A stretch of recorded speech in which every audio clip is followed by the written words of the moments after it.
Hey Internet, it's RJ. Welcome back. Thanks for tuning into the show today. Now, today's episode, we have the return of a true cashback legend. That's right, Wells Fargo has released another card in their comeback in the credit card space called the Autograph Card.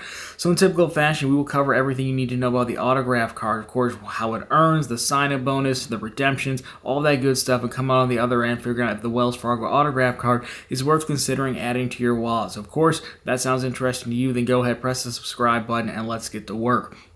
Now, first things first, we've been tracking this story from quite some time, so the Cliff Notes version here is that, a while back, Wells Fargo kind of cleared the deck, got rid of all their credit cards except for a few, and ever since then, they've been kind of building back their credit card lineup, right? We've seen the Active Cash that we'll talk about on the back end of this. They've acquired the Bilt Rewards card that allows you to pay rent, and, one of the casualties of this credit card relaunch was the Wells Fargo Propel. It was a legendary cashback card, and even won credit card champion here on the channel's Credit Card Madness tournament.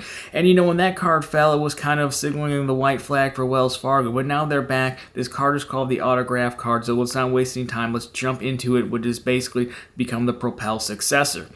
And so here you have it. Here is the new Wells Fargo Autograph Card. Now, overall, I do like the design, the kind of like purple fade into, reddish orange there. Not a bad design at all. But the things you really care about here, this is a no annual fee card. Multipliers, you get a lot. 3x on restaurants, 3x on travel, 3x on gas stations and EV charging, 3x on transit, 3x on streaming services, and 3x on cell phone services. Now, in addition to that, you do have a few benefits, so there are going to be no foreign transaction fees. There is a level of cell phone coverage that we will talk about. And as you can see here, this card did switch from American Express Payment Network to Visa Payment Network.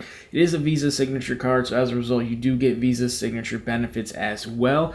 Now, again, be mindful of the time of taping, but at the time of launch, it is July 13th of 2022. So at the time of this, the sign-up bonus can see you earning 30,000 bonus points when you spend $1,500 in purchases in the first 3 months. So they're valuing that at $300 cash back, so basically the classic 1 cent per point. Again, it is points, but this is going to be a cashback card for a lot of people. Now, again, let's talk about redemptions and earnings here while we're at it. In case you do hit that bonus, what can you actually use these points or cashback for? And here you have it again. The card earns points, but this is basically going to be a cashback card for a lot of people. So redemptions you're looking at, it is important to know you must redeem in increments of $25 or 2,500 points.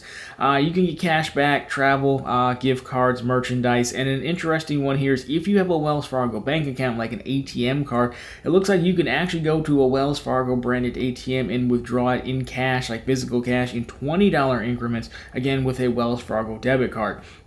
Now, another good thing here is that these points do not expire, and you can actually set up automatic redemptions as well. Again, it's still going to follow that $25 increment or 2,500 point increment, but it can happen. You can automatically redeem them, and actually, to that point, I do have a Wells Fargo Business Platinum card, and I did set up automatic redemptions for that. And so what happens with that, once you hit the threshold, it just deposited, in my case, it deposited directly into my Wells Fargo business account I had at the time. So, if you're playing cashback, I think that's a decent feature. Again, unfortunately, that $25 threshold, kind of annoying, honestly, but hey, I guess everyone kind of does it these days except for the top issuers.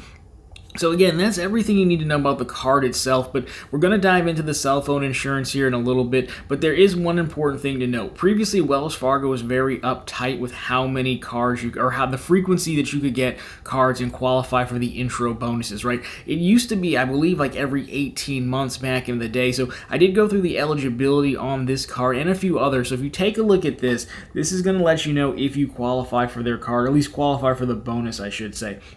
So again, in bold print, you have it. You may not qualify for an additional Wells Fargo credit card if you have opened a Wells Fargo credit card in the last 6 months.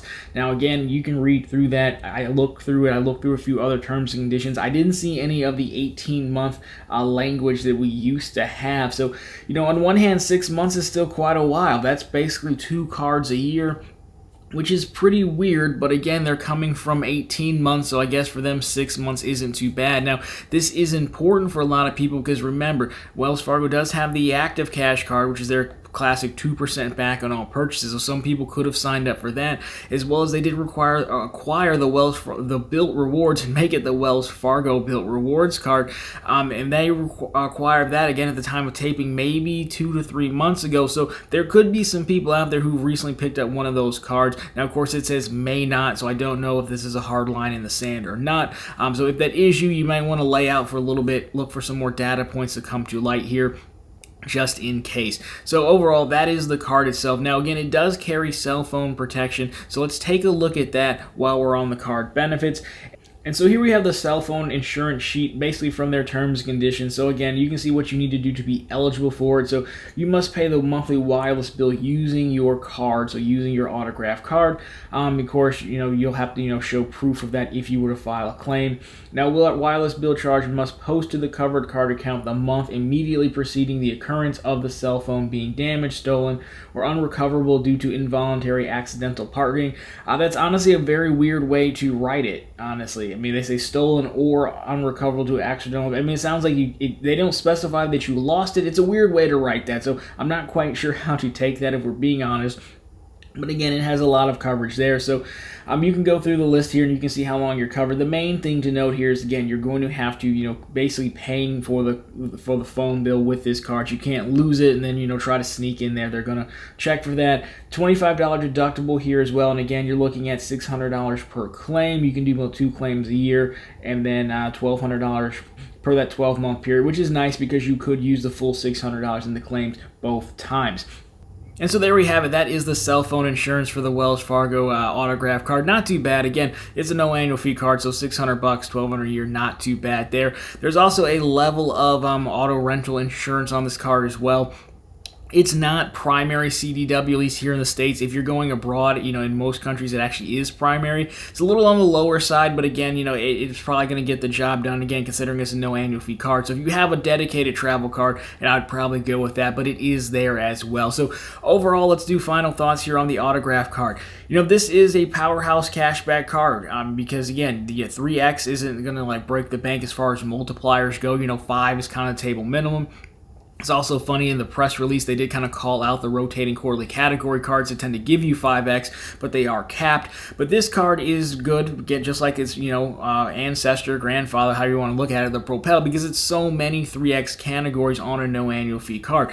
And so this card is really going to be good for someone who doesn't want to carry a ton of cards, right? Or you can see what Wells Fargo is doing in their lineup. Again, you have a lot of 3X, and then you have the active cash at 2X, so you could run that setup pretty strong. They also have the Built Rewards, which is good for rent. And that does kind of bring me to the last part. At the time of taping, we don't quite have an answer on the existing Wells Fargo trifecta. So you remember they had the Visa Signature card, and you could end up taking points and putting it on the Visa Signature card and using it for 50% off at flights. I don't know how the autograph fits into that existing setup. You can't get the Visa Signature card anymore. They're all off the website. But if you have it, I'm going to imagine it would still fit in because it's probably still the same rewards program on the back end. I don't see why they would block it. But if someone does apply for this in the coming days and gets it and can confirm that for us, I think that would be super helpful. If we find out more, I will do a pinned comment down below, of course.